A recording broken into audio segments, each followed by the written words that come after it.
Ito, pag-usapan naman natin to si Marcos. May sinabi po kasi siya, ito post po ng SMNI. Alam nyo naman ang SMNI, ha? Mangilan-ngilan na lang po ang media na hindi bayaran. I'm talking about mainstream media. Mangilan-ngilan na lang ang mainstream media na hindi takot kumontra sa mga sabog. Okay, eto po, Marcos, sinuntok ang sarili. Sabog kaya, walang tulog. So, diretsuhan po ang SMNI. Ito ang sabi ng SMNI at sinabi ito ni Bongbong Marcos nyo. Huwag tayong nakikinig ng mga puro dada ng dada. Dapat ay ang hinahalal natin ay puro gawa. Pambira ka, Marcos. Sinuntok mo sarili mo. Sinuntok mo na naman, kaya may black eye ka. Tingnan mo to. Hindi nyo ba napapansin? Hindi ko alam kung ako lang. Pero talagang parang hindi na natutulog si Marcos. Sa bagay, sinabi niya wala siyang tulog. Ang tanong ko, Marcos, bangag ka ba? I mean, sabog ka ba, Marcos? Bakit wala kang tulog? Hindi ako nagsabi niyan, ikaw mismo. Tapos may black eye ka. Sinuntok mo siguro sarili mo kasi ito pinaparinggan mo sarili mo. Sino ba yung puro dada na walang gawa? Anong nagawa? Meron ka na bang natapos? Etong mga train natin, mga MRT natin, yung mga infrastructure natin, yung mga tulay-tulay, may natapos ka na ba? Yung flood control mo nga gumuho, ang daming patay nung bumaha. Di ba? Sinong puro dada? Asan yung 20 pesos mong bigas? Asan yung pagmura ng presyo ng bigas? Di ba? Nagtandem pa kayo magpinsan si Romualdez. Ano sabi nyo? Yung mga hoarders, bilang na oras ninyo, yung mga smugglers. Ni isa walang naimbestigahan. Panayang imbestiga ng kamera. Walang naimbestigahan. Sinabi mo, bilang na oras ninyo. Your days are numbered. Sinabi nyo magpinsan. Wala naman. Wala. Saan ang inimbestigahan? Sa Senado, sa Kongreso, sa lower house? Wala. Sinong puro dada? Kaya ka binoto ng mga makasara, na maka-Duterte. Kahit ayaw nila sa'yo, Marcos. Kaya ka binoto dahil ano sasabihin mo? Continuity. Continuity, itutuloy mo yung mga naiwang proyekto ni PRRD dahil tapos ng kanyang termino. Nasugbo mo ba ang mga adik? Palala ng palala ang drugs at di umano may balita, pamura ng pamura ang droga. Ang kapayapaan, ang violence po sa Pilipinas, grabe na. Tumataas po ang krimen. I-google ninyo. Isa po sa top ang Pilipinas sa krimen. Sinong puro dada? Marcos, sinuntok mo na naman ang sarili mo. Paipansin ninyo yung mga pictures niya. May mga black eye siya.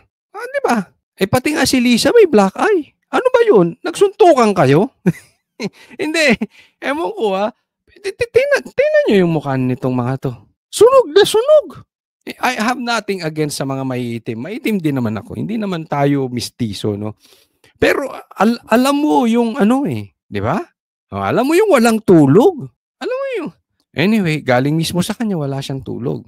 Hindi natin alam kung sabog siya or bakit siya walang tulog. Pero ito sa sinasabi niyang ito, talagang wala na siya sa wisyo. Hindi ko alam kung high itong mama na ito. Ito ang problema kay Marcos. Ang hilig niya magsalita, lang babalik sa kanya. Kaya ang taong bayan walang tiwala sa tao na ito. Ilan na po ang binitawan nito, wala namang nangyayari. Even yung EDCA, sinabi niya hindi niya papapasukin. Ang daming kapalpakan nito. Ang dami po, yung sa KOJC, walang pumasok na baril. Sino puro dada? Wala nga kayong natatapos Asaan na yung nahuli ninyong record-breaking na droga, yung drug hole na yan? Asan na? Wala. Asan na yung driver? Wala. Sige nga, Marcos. Ano yung lehitimo na nagawa mo para hindi gutom ang mga Pilipino? Yung lehitimong infrastructure natin na makakatulong sa negosyo at sa paglago ng ekonomiya ng bansang Pilipinas, asan? Huwag mong saksakin. Huwag mong bugbugin. Huwag mong suntukin yung sarili mo, Marcos. Ang kapal ng mukha nito. Hindi ko alam talaga.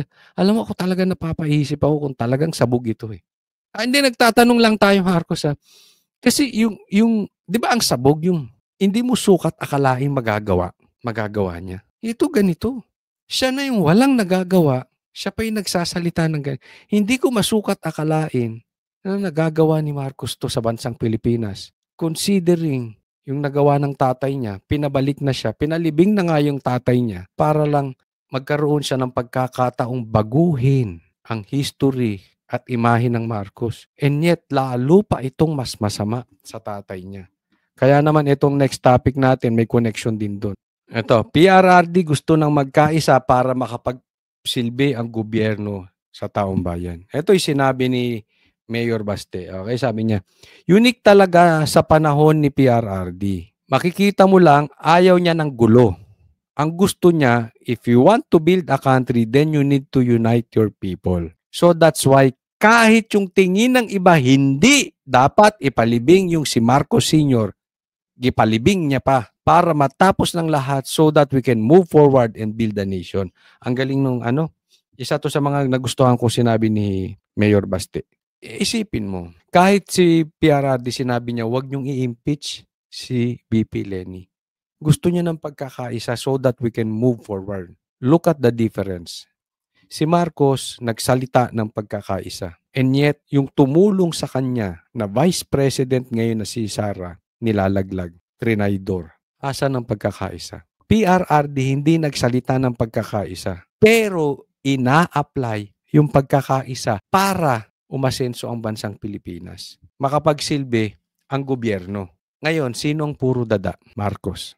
Ikaw ang puro dada. Iisa na nga lang ang pangako mo, unity. Pagkakaisa, hindi mo pa nagawa. PRRD, gawa ng gawa, hindi nagsasalita.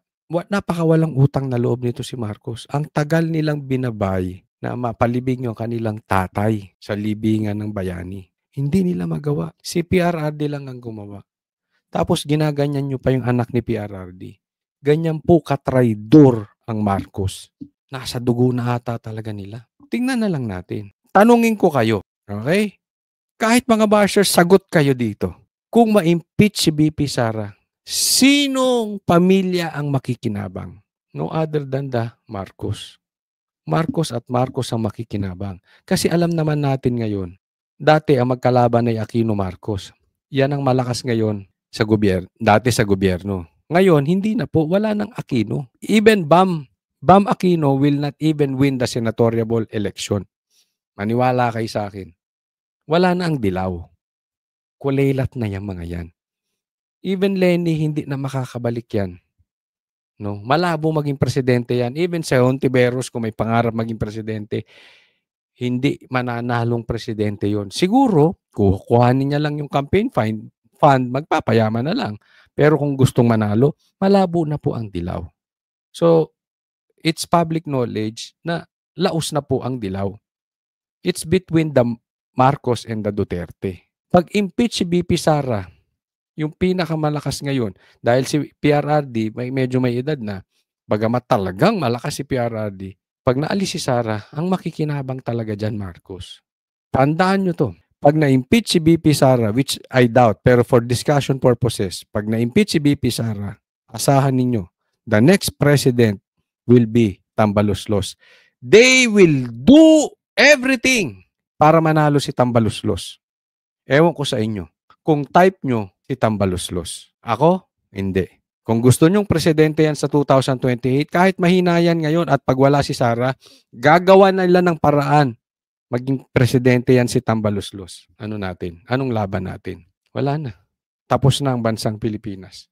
Kaya para sa akin, ang panlaban lang dyan, vote straight PDP. Pag pumasok lahat ng PDP, tapos na po ang impeachment. Kahit anong ngawa nilang gawin dyan. Kasi ang kailangan po nila dyan is 2/3 or 16. Hindi na sila makakakuha ng 16 kasi siyam na po yung PDP.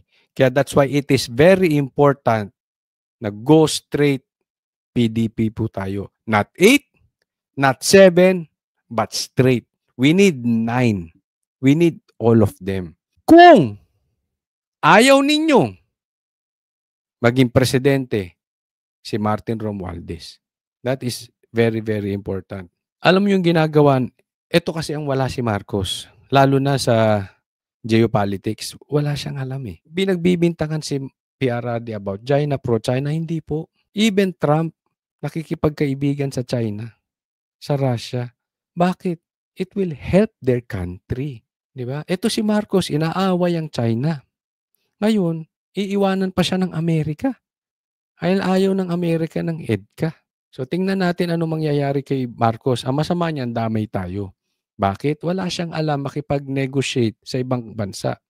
Baka mamaya, yung kabululan niya, kabobohan niya, pag nag-usap sila, mas malala pa ang mangyari sa kanya kaysa nangyari kay Zelensky. Kasi pag mag-uusap daw si Trump tsaka si Marcos baka mas malala pang pangyarihan nito si Marcos. Mahina talaga. Hindi siya sanay na nag-unite ng taong bayan. I mean, it comes from his father na diktador. That is public knowledge, and at the same time, laki sa palasyo 'to, Hindi ito marunong makisama. Sanay yan ang nasusunod. Tama si Vice President Sara, Para siya yung pinsan, Si Tamba, ayaw ng kalaban. They are weak. They cannot unite. Minsan nga may mga balita, 'di ba? Kaya gusto namin malaman, Marcos, kayo ba'y talagang puro away kayo mag-asawa? Nagtatanong lang, sagutin niyo.